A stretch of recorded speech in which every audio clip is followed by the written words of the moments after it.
வணக்கம் மக்களே, நீங்கள் பார்த்து கொண்டிருப்பது த ஜீனியஸ் ஷோ. நான் உங்களோட ஜீவா. சில பல மாதங்களாகவே நம்ம அப்ஸ்காண்ட் ஆகிட்டோம் due to some personal reasons. இன்றைக்கி இந்த பர்டிகுலர் வீடியோவில் நம்ம எதை பற்றி பேச போகிறோம் அப்படின்னு சொல்லிட்டு பார்த்தீங்கன்னா, FOMO, fear of missing out, இதை பற்றி தான் நம்ம இன்றைக்கி பேச போகிறோம்.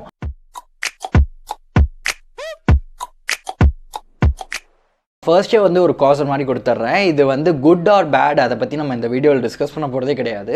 இது ஒரு பிஹேவியரல் கண்டிஷன். இது நம்மளை எப்படியெல்லாம் நம்மளை டெசிஷன்ஸ் எடுக்க வைக்குது அப்படிங்கிறத பற்றி மட்டும் தான் இன்றைக்கி பேச போகிறோம். சிம்பிள் டேர்ம்ஸில் ஃபோமோ அப்படின்னா என்னன்னு சொல்லிட்டு பார்த்தீங்கன்னா, ஃபியர் ஆஃப் மிஸ்ஸிங் அவுட். எல்லாமே பண்ணுறாங்க அப்படிங்கிறனால நானும் இதை பண்ணுறேன், ஆனால் ஒரு கொஞ்ச நாள் கழிச்சு தான் உங்களுக்கு தெரியுது இது உங்களுக்கு தேவையே இல்லை, ஆனால் நீங்கள் பண்ணியிருக்கீங்க. ஏன்னா எல்லாருமே rest of the people are doing. நம்மளோட ரியல் லைஃப்பில் ஃபோமோவில் எங்கெல்லாம் மாட்டியிருக்கோம் அப்படின்னு சொல்லிட்டு பார்த்தீங்கன்னா, ஃபஸ்ட்டு ஒரு டேபிள் விற்றாங்க, பக்கத்து வீட்டில் இருக்குது, எதிர் வீட்டில் இருக்குது அப்படின்னு சொல்லிட்டு நம்ம கிட்டே விற்றுட்டாங்க.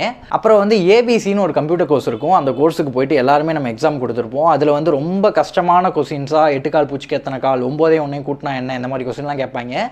அது எழுதாதவன் எல்லாருக்கும் 75% ஆஃப் இருக்கும். அது ஒரு கோர்ஸ்னு சொல்லிட்டு போவோம். எக்ஸலில் 2 தட்டிட்டு ஒரு சர்டிஃபிகேட் வாங்கிட்டு வச்சுருப்போம். அதுவும் நம்ம ஏன் பண்ணோம் எதுக்கு பண்ணோம்னு தெரியாது. இப்போ புதுசாக ஒன்று வந்திருக்கு, ப்ளே ஸ்கூல்னு சொல்லிட்டு. அதாவது என்னோடய ஃப்ரெண்டோட கசினுக்கு தான் ஒருத்தவங்க ஸ்கூலில் ஜாயின் பண்ணாங்க. அவனுக்கு 3 வயசு தான். ப்ளே ஸ்கூலில் அவனுக்கு கம்யூனிகேஷன் ஸ்கில்ஸ் சொல்லி தராங்களா, பப்ளிக் ஸ்பீக்கிங் சொல்லி தராங்களா, ஃப்ரெஞ்ச் ஸ்பீக்கிங் சொல்லி தராங்களா. 3 வயசு பையன், அவனுக்கு அம்மா அப்பாவே சொல்ல தெரியாது. அவனுக்கு ஹிந்திலாம் சொல்லித்தரோம் அப்படின்னு சொல்லிட்டு இது எல்லாத்தையும் போட்டு ஒரு 50,000 ரூபா பில்லை போட்டு கொடுக்குறாங்க.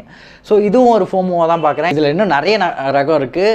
5 வயசு 6 வயசு பையனை பிடிச்சி நான் கோடிங் கற்றுக்க வைக்கிறேன் அப்படின்னு சொல்கிறதா இருக்கட்டும். அதுக்கப்புறம் 5வது 6வது படிக்கிறவங்கலேருந்து என்ட்ரன்ஸ் எக்ஸாம், அந்த எக்ஸாமுன்னு தனித்தனி கோச்சிங் அனுப்புகிறதா இருக்கட்டும்.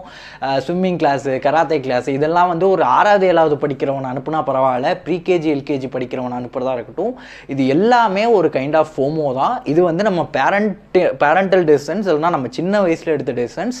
இதுக்கெல்லாம் காரணம் என்னென்னா, நம்ம பையன் இது கற்றுக்காமல் போயிட்டா எப்படி, நம்ம பையன் கோடிங் கற்றுக்கலாம்னா எப்படிங்கிறது மட்டும்தான். இதை தான் ஒரு மார்க்கெட்டிங் டெர்மினாலஜியாக வச்சு நம்மக்கிட்ட செல் பண்ணிக்கிட்டு இருக்காங்க. இதை தான் நம்ம வாங்கிட்டு இருக்கோம். சின்ன வயசில் நம்ம வேறு என்னெல்லாம் ஃபோமோவில் மாட்டியிருக்கோம்னா, சின்ன சின்ன டிசிஷன்ஸ், நம்ம வாங்கின பொருள், அந்த மாதிரி தான் இருக்கும். இதை தவிர வேறு ஏதாச்சும் கிடைக்குமான்னு நான் தேடி பார்த்துட்டேன். எனக்கு படிப்பை தவிர வேறு எதுவுமே கிடைக்கல. ஏன்னா படிப்பு மட்டும்தான் உனக்கு எல்லாமே, அதை விட்டுட்டு நீ எதை பண்ணாலும் குடிச்சவராக போயிடுவேன்னு சொல்லிட்டு அதுக்குள்ளே தள்ளினதும் ஒரு ஃபோமோ தான்.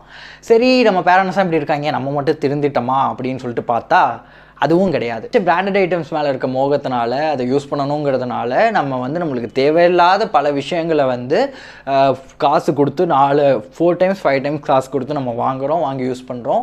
கொஞ்ச நாளுக்கு அப்புறம் தான் இது நம்மளுக்கு தேவையாங்கிற மாதிரி யோசனை சில பேருக்கு வருது. பல பேருக்கு அது தெரியாமையே அவங்க ஃபோமோவில் வாழ்ந்துக்கிட்டு இருக்காங்க.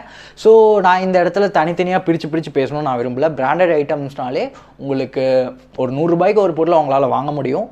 ஆனால் மற்றவங்க யூஸ் பண்ணுறான், இல்லைனா அது ஒரு பிராண்டுங்கிறனாலே அதே பொருளை ஒரு 500 ரூபா 600 ரூபாய்க்கு வாங்குறீங்க. உங்களுக்கு தேவையில்லாத ஒரு பொருளை வாங்குறீங்க. நான் சொல்கிறேன், ஒரு 3 to 4 இயர்ஸில் பார்த்த பெரிய ஃபோமோ கிரிப்டோ கரன்சிஸ்.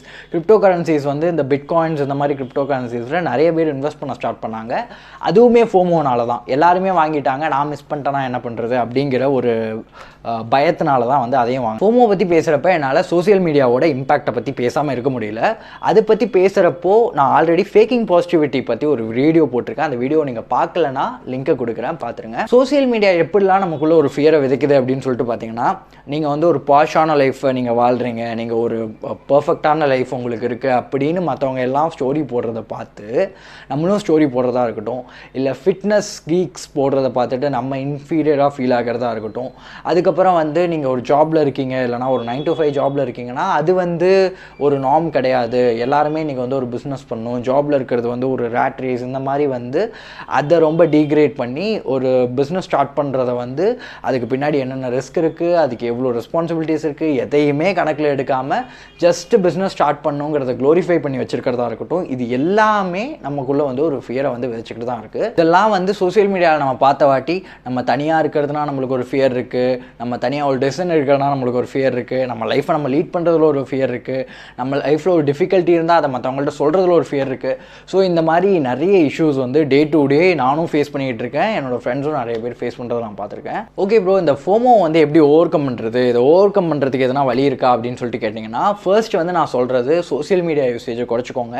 ஏன்னா இன்றைக்கி நம்ம ஃபிசிக்கல் இன்ட்ராக்ஷன் எதுவுமே கிடையாது, நேரில் போய் யாரையும் நம்ம பார்த்து பேசுகிறது கிடையாது. அப்படி நம்மளுக்கு எந்த ஃபியருமே வர்றது கிடையாது. இன்றைக்கி வர எல்லா ஃபோமோஸ்க்கான சோர்ஸாக எது இருக்குன்னா நம்ம மொபைல் தான். அதனால் மொபைல் யூசேஜை எந்த அளவுக்கு குறைச்சிக்க முடியுமோ அந்தளவுக்கு குறைச்சிக்கோங்க. ஆல்ரெடி நான் அந்த வீடியோவில் சொன்ன மாதிரி எல்லாருமே வந்து இப்போ நான் இருக்கேன் அப்படின்னா என்னோடய வீட்டுக்கு முன்னாடி வந்து நான் சாணியை கடைச்சி ஊற்ற போகிறது கிடையாது, இல்லை ஏதாச்சும் வேஸ்ட்டை நான் போட போகிறது கிடையாது. என் வீட்டை வந்து நான் முன்னாடி எந்த அளவுக்கு அழகாக வச்சுக்க முடியுமோ அந்தளவுக்கு நான் அழகாக வச்சுக்குவேன். அதனால என்னோடய வீடு வந்து ரொம்ப அமைதியாக ரொம்ப பீஸ்ஃபுல்லாக இருக்குன்னுலாம் அர்த்தம் கிடையாது. அதே மாதிரி தான் உங்களோட சோசியல் மீடியாவும். எப்படி நம்ம வந்து நம்மளோட சோசியல் மீடியா ஹேண்டிலில் நம்மளோட நெகட்டிவிட்டியோ இல்லை நம்மளோட ப்ராப்ளம்ஸையோ நம்ம சொல்லாமல் நம்ம ஒரு பெஸ்ட் லைஃப்பை தான் நம்ம வாழ்ந்துக்கிட்டு இருக்கோம்னு சொல்கிறோமோ அதே மாதிரி தான் எல்லோரும் பண்ணிக்கிட்டு இருப்பாங்க. அதனால் இந்த சோசியல் மீடியா வேர்ல்டை விட்டு ஃபர்ஸ்ட் வெளியே வாங்க. செகண்ட் ஸ்டெப் என்ன அப்படின்னு சொல்லிட்டு பார்த்தீங்கன்னா செல்ஃப் அக்செப்டன்ஸ் பற்றி பேசுகிறப்ப உங்களை பற்றி தெரியணும். உங்களை பற்றி தெரியணும்னா உங்கள் கூட நீங்கள் நிறைய டைம் ஸ்பெண்ட் பண்ணணும். அதனால் இந்த லோன்லி டைம்லாம் டீக்ரேட் பண்ணி இந்த பார்ட்டிங்லாம் வந்து க்ளோரிஃபை பண்ணி வச்சுருக்கிற சொசைட்டியில் லோன்லி டைம் உங்களுக்காக நீங்கள் எடுத்துக்கிறது ரொம்ப ரொம்ப ஹெல்த்தி, ரொம்ப ரொம்ப இம்பார்ட்டண்ட். அதுதான் உங்களுக்கு நீங்கள் யாருங்கிறத சொல்லும். அண்ட் அதை வந்து நீங்கள் ஸ்லோலி அக்செப்ட் பண்ண ஸ்டார்ட் பண்ணுங்கள். நீங்கள் யாருங்கிறத அக்செப்ட் பண்ணிட்டாலே மற்றவங்கள மாதிரி இருக்கணுங்கிற அர்ஜ் வந்து உங்களுக்கு ஸ்பான்டேனியஸாக வந்து குறைய ஆரம்பிச்சிடும். அடுத்த ஸ்டெப் என்ன அப்படின்னு சொல்லிட்டு பார்த்தீங்கன்னா உங்களோட ப்ரியாரிட்டிஸை வந்து ஸ்ட்ரெயிட் பண்ணுங்கள். ஒரு சிலருக்கு வந்து ஹாப்பினஸ் எதுவாக இருக்குன்னா வெளில போயிட்டு பார்ட்டி பண்ணிட்டு ஃப்ரெண்ட்ஸ் கூட சுற்றுறது ஹாப்பினஸாக இருக்கும். இன்னொரு சிலருக்கு வந்து வீட்டில் உட்காந்துட்டு ஒரு நல்ல சாப்பாடு சாப்பிட்டு ஒரு புக்கை படிச்சுட்டு ஒரு படத்தை பார்த்துட்டு டைமை ஸ்பெண்ட் பண்ணுறது கூட ஹாப்பினஸாக இருக்கலாம். அதனால் இந்த ப்ரியாரிட்டிஸை ஸ்ட்ரெயிட் பண்ணுங்கள். எந்த ப்ரியாரிட்டி உங்களுக்கு வேணும் வேணாங்கிறத நீங்கள் முடிவு பண்ணுங்கள். ஃபோர்த் திங் என்ன அப்படின்னு சொல்லிட்டு பார்த்தீங்கன்னா உங்களோட பவுண்ட்ரிஸை ரொம்ப காம்ப்ராக்டாக செட் பண்ணுங்கள். ஏன்னா லைஃப் வந்து ஒரு இன்சைட் கேம். நம்ம யாருக்கும் எதையும் ஓப்பனில், அவங்களும் நம்ம எதுவும் ஓப்பனில். ஃபார் எக்ஸாம்பிள் எனக்கு இந்த பூசிங், நைட் லைஃப், அதுக்கப்புறம் பார்ட்டிங் இதெல்லாம் எனக்கு அந்தளவுக்கு நாட்டம் கிடையாது. அதனால் இது எந்த அளவுக்கு என்னோட இன்சைட் சர்க்கிளாக இருக்கட்டும், என்னோட பெஸ்ட் ஃப்ரெண்ட்ஸாக இருக்கட்டும், யார் என்னை கூப்பிட்டாலும் வந்து நான் இது முடிஞ்ச அளவுக்கு நான் இக்னோர் பண்ண பார்ப்பேன். ஸோ இதுதான் வந்து நான் எனக்கு செட் பண்ணுற பவுண்ட்ரிஸ். That's all guys. நம்ம இந்த உலகத்தில் இருக்கோங்கிறனால நம்ம எல்லா பாக்ஸஸ்லையும் ஃபிட் ஆகணுங்கிறது கிடையாது, எல்லா சோசியல் நார்ம்ஸ்லையும் நம்மளும் இருக்கணுங்கிறது கிடையாது. அப்படி ஒன்ஸ் நம்ம ஃபிட்டுன்னு ஆக ஆரம்பிச்சிட்டோன்னா நம்ம ரொம்ப ஃப்ளெக்சிபிளாகி at the end of the day ஒரு ஜெல்லி மாதிரி ஆயிடுவோம். அதனால் உங்களுக்கு என்ன பிடிக்குதோ அதை செய்யுங்க. உங்களோட ப்ரியாரிட்டிஸை ஸ்ட்ரெயிட் பண்ணுங்கள். அதனால் நீங்கள் எடுக்கிற மோஸ்ட் ஆஃப் த டெசிஷன்ஸ் வந்து கான்ஷியஸாக இருக்க மாதிரி பார்த்துக்கோங்க. உங்களோட ப்ரியாரிட்டிஸை ஸ்ட்ரெயிட் பண்ணுங்கள். உங்களோட பவுண்ட்ரிஸை டைட்டன் பண்ணுங்கள். That's all guys. இன்னொரு வீடியோவில் பார்க்கலாம். பாய்.